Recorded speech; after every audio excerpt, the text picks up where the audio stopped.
Moving day should have been exciting. My wife and I finally finished restoring the old cabin by the lake, and we were hauling in the last of the boxes. She carried one labeled kitchen while I wrestled a heavy trunk from the truck bed. That's when the screech of tires cut through the quiet. Karen, the self-proclaimed queen of the HOA, rolled up in her golf cart like a patrol officer on a mission. Clipboard in hand, she stomped onto the driveway. "Excuse me," she barked. "This property isn't cleared for move-in. Where's your HOA approval letter?" I set down the trunk, already annoyed. "This cabin isn't in your HOA. We've been over this before." Karen jabbed her finger at my wife. "Tenants can't just move in without inspection. You'll be fined, and if you don't comply, I'll have law enforcement remove you." My wife didn't even break stride. She just carried the box past Karen like she wasn't there. Karen's face turned beet red. She whipped out her phone and dialed 911. "Yes?" she said loudly, glaring at me. "There are squatters forcing their way into a lakeside cabin.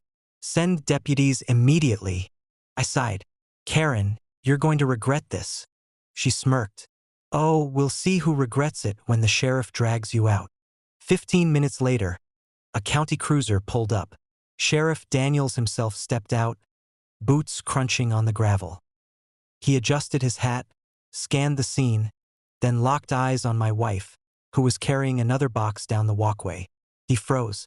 Then, to Karen's shock, the sheriff walked straight past her, stopped at the foot of the steps, and raised his hand in a sharp, respectful salute. "Ma'am," he said, voice steady. "Didn't expect to see you here." Karen blinked, confused. What are you doing?" "They're trespassing. Arrest them." The sheriff ignored her, keeping his eyes on my wife. "With all due respect, Commander, had I known this was your residence, I would have made sure no one disturbed you." Karen's mouth fell open. "See, Commander." My wife finally set down the box and smiled politely. "Thank you, Sheriff. We're just moving in. This woman keeps harassing us." The sheriff turned to Karen, his expression hardening. "Ma'am, you filed a false report. These are the legal property owners. One more stunt like this, and you'll be charged with misuse of emergency services." Karen stuttered, flailing her clipboard. But the HOA rules. This cabin isn't part of your HOA," the sheriff snapped. "And even if it were, you'd have no authority over a decorated commander and her family." Karen's face went pale. She tried to argue, but the sheriff cut her off. "Go home. Now."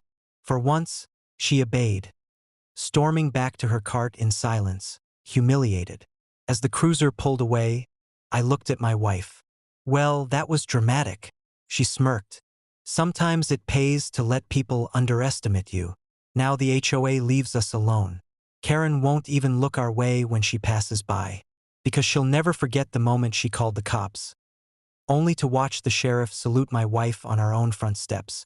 And out here, respect outranks any HOA fine.